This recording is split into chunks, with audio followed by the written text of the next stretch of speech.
On this channel, I mostly use family tree charts to explore real-world history, although I do sometimes talk about mythologies and fictional worlds as well.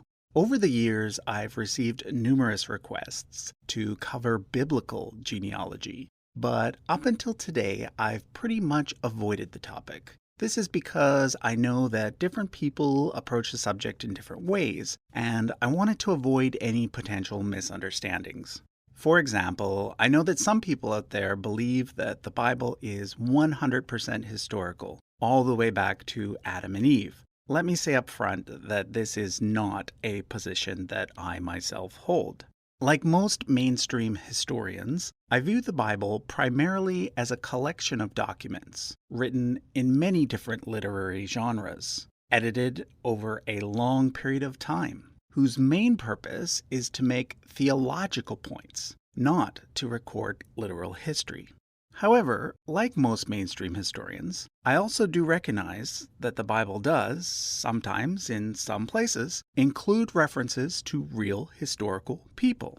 So the question is, at what point in the biblical family tree do the characters go from being primarily mythological or legendary to being primarily historical?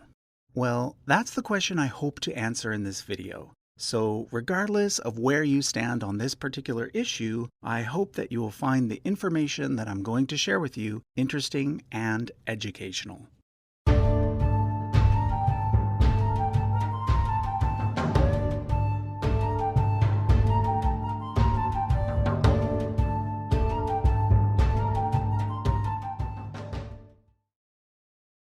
Before we begin, let me explain three key terms that I will be using in this video: history, mythology, and legend. Let's start with the word history.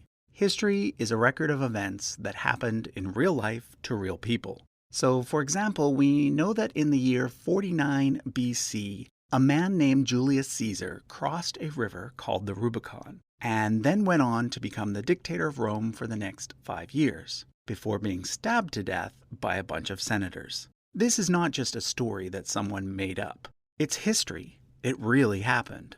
Mythology, on the other hand, is just a story that someone made up to explain something or to make a point, and often it includes supernatural elements. So, for example, the ancient Greeks told a story involving two gods named Zeus and Prometheus, in which Prometheus steals fire from Zeus and gives it to humans, thus allowing human culture to advance. Now, most people today do not think of Zeus and Prometheus as being real, nor do they think of this story as being a record of actual events. Instead, they'd agree that it's just a story. Now, as a side note, this doesn't mean that mythology is not important. In fact, we still use mythology today, for example in movies and novels, because mythology can often communicate valuable ideas in a way that historically based accounts simply cannot. Finally, we have the word legend. Legend fits somewhere in between mythology and history. A good example of a legend would be the story of the Trojan War. That story includes a character named Menelaus, who was king of Sparta. Now, we know that Sparta was indeed a real historical place. We also know the exact dates that some of the later kings of Sparta reigned. But does this mean that everything we read about Menelaus and the Trojan War is historical? Well, no. There very well may have been a real Spartan king named Menelaus, and he may even have gone to war against a city called Troy. But most of the details we read in Homer, such as the part about the wooden horse, or the part about some guy named Achilles being invincible except for his heel, these things were likely all embellishments added much later to make the story sound more exciting. Kind of like a movie that is based on a true story, but takes a lot of liberties in the retelling. Okay, so now that we have some categories to work with, let's look at the biblical family tree and see which labels we should apply to which parts. So the first book of the Bible is Genesis, and it starts out with the creation story, in which God directly creates the first two humans, named Adam and Eve. We then get the flood story, which occurs about 10 generations later, and involves a man named Noah, who famously builds a huge boat called an ark so that he and his family can escape a worldwide flood. Now, to me, these first two stories are obviously pure mythology. To believe otherwise is to disregard everything we know from modern science. But keep in mind that viewing these stories as mythology is actually a position that predates the scientific era. Most Jewish rabbis will explain to you that the creation and flood stories were never meant to be taken literally. Even the early Christian writer Augustine understood this, so I think I'm in pretty good company here when it comes to my choice of label. Next up, about 10 more generations down from Noah, are the three patriarchs, Abraham, Isaac, and Jacob. Here the stories get much more detailed, and the setting often involves place names that we know actually existed in the real world. But according to most historians, we're still dealing primarily with mythology at this point. You could argue that it is starting to border on legend because of the historical place names, but the problem with the place names in Genesis is that they are off by about 1,000 years. So it's kind of like someone writing a story about the pre-colonial Americas, but including the cities of New York and Chicago in the setting. Okay, so let's continue. Nearer to the end of Genesis, Jacob gets his name changed to Israel, and he has a total of 12 sons, who, for reasons that I won't get into in this video, end up living in Egypt. There, they grow into the Israelite nation, which consists of 12 tribes. In Egypt, the Israelites are eventually forced to become slaves, and this is the situation at the beginning of the second book of the Bible, called Exodus. In Exodus, God chooses an Israelite named Moses to lead his people out of Egypt, back to the region of Palestine. This is where we get the famous parting of the Red Sea story. Then, according to the next 4 books of the Bible, the Israelites wander in the desert for 40 years before they finally conquer Palestine under the leadership of a guy named Joshua. And then they finally settle down there. So what label should we use for this section? Well, according to most historians, the best label for the Exodus story would still be mythology.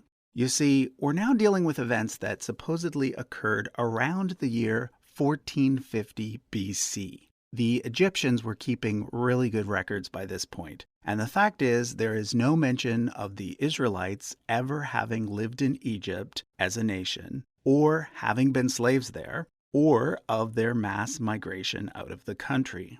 But it is at this point that we do start to get some glimpses of parallels to real-world history. For example, we know that around the year 1600 BC, a foreign group known as the Hyksos invaded Egypt and ruled there for about 100 years before being forced to flee back to Palestine. Perhaps the memory of this event formed the basis of the Exodus story.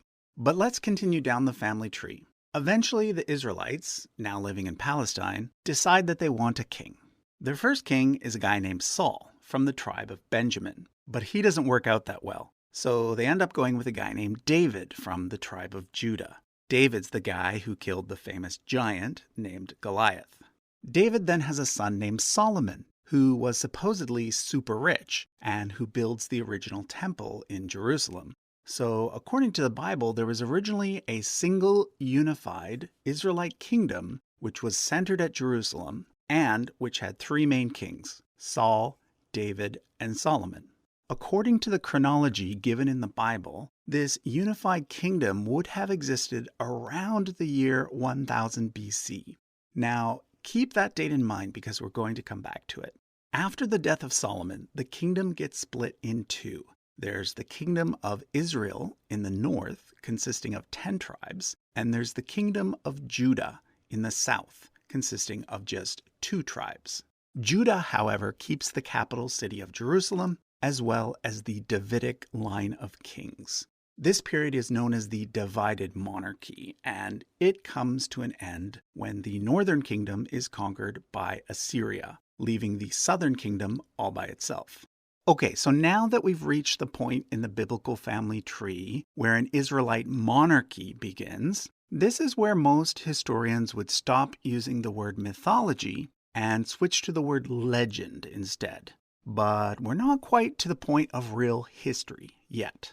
To explain why, let's go back to that important date I mentioned earlier, 1000 BC. This actually represents a pretty important turning point in all of world history. It roughly marks the transition between the Bronze Age and the Iron Age.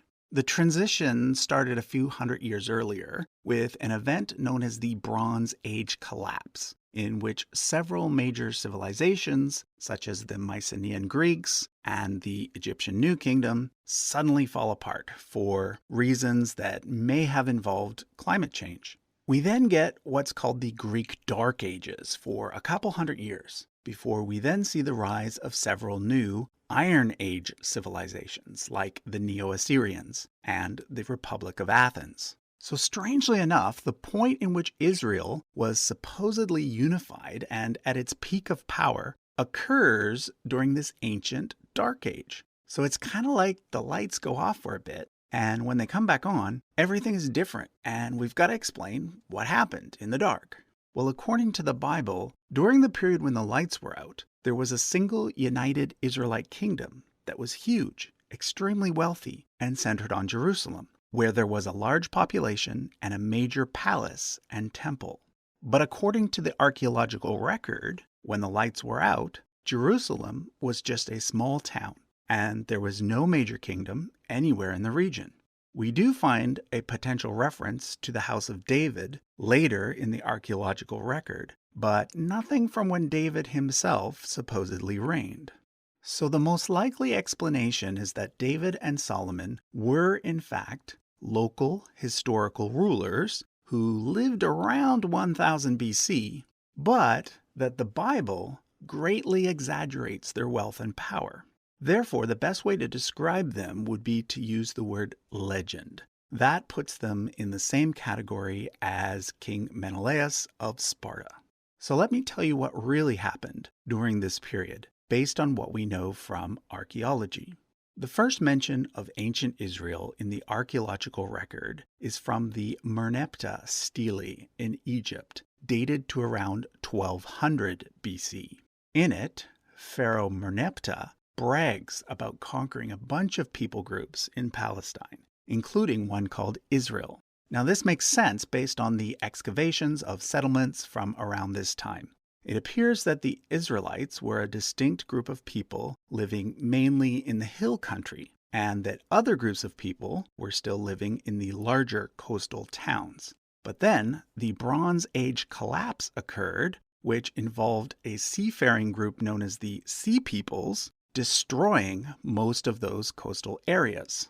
This left a lot of towns mostly empty. And so what happened was that the Israelites slowly took over these areas for themselves. So rather than coming from Egypt and conquering the land all at once, they were likely just a distinct cultural group that emerged in the hills and then slowly took over the coast due to the Bronze Age collapse. And there likely never was a single unified Israelite kingdom. In fact, what the archaeological record tells us is that the northern kingdom likely evolved first, and that it was definitely the larger of the two kingdoms. It was centered on the city of Samaria, not Jerusalem, where the people were consistently polytheistic. The smaller southern kingdom of Judah, centered on Jerusalem, came much later, and it was there that the idea of worshiping just one god likely emerged.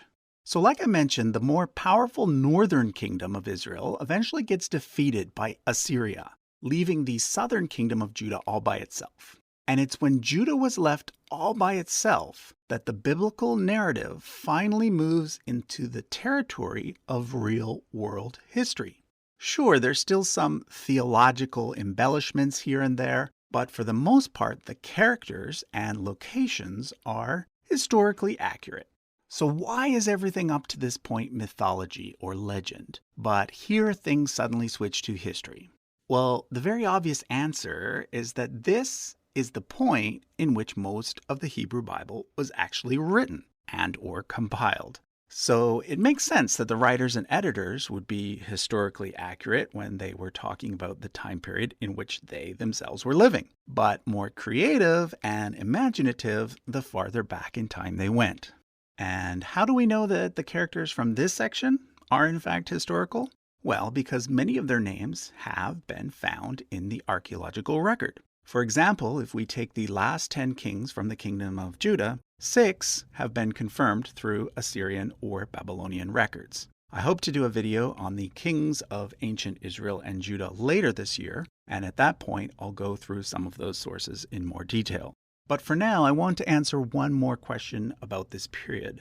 If the Exodus did not really happen, and if a unified Israelite kingdom centered at Jerusalem did not really ever exist, then why would the people living in the kingdom of Judah at this point make these stories up? Were they just bad historians? No, not at all. They were very likely trying to build an argument for a military conquest in their day and age.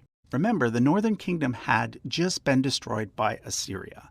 This meant that there was a lot of vulnerable land nearby, ripe for the taking. What the biblical writers were saying was, let's conquer the land now. Let's build a unified Israelite kingdom now. So the stories of Joshua and of David were actually sort of a blueprint for what they wanted to happen in the near future, not a historical record of what had happened in the distant past. But unfortunately for them, the kingdom of Judah never did achieve its dream of a grand conquest and a unified kingdom.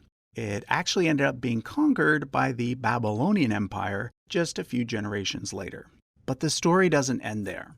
Eventually, the Babylonians were replaced by the Persians, and the famous Persian king, Cyrus the Great, allowed the former residents of Judah, now called Jews, to return to their homeland, now called Judea, and rebuild their temple. This begins what's called the Second Temple period, and this is where the Hebrew Bible ends. Of course, Christians have what's called the New Testament, which takes place more than 500 years after the end of the Hebrew Bible, which they call the Old Testament. By that point, the Romans were now in charge of Judea. In the New Testament, the followers of a man named Jesus claimed that Jesus was the long-awaited Jewish Messiah. Central to their claim was that Jesus was a descendant of the house of David. So the New Testament starts with some genealogies that attempt to connect Jesus back to King David. This is yet another topic that I hope to cover in more detail in a future video.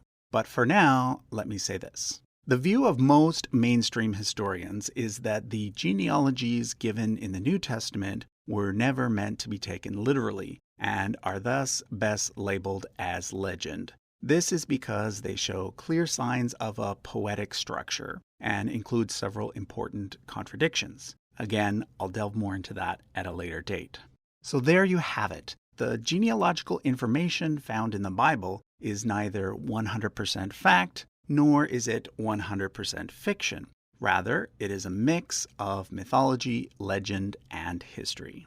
For those of you who would like a good source for all the details on the archaeology and scholarship behind the view that I've just presented in this video, I highly recommend a book called The Bible Unearthed, written by one of the top Israeli archaeologists in the world today, along with one of his American colleagues. I'll leave a link to that in the description. Thanks for watching.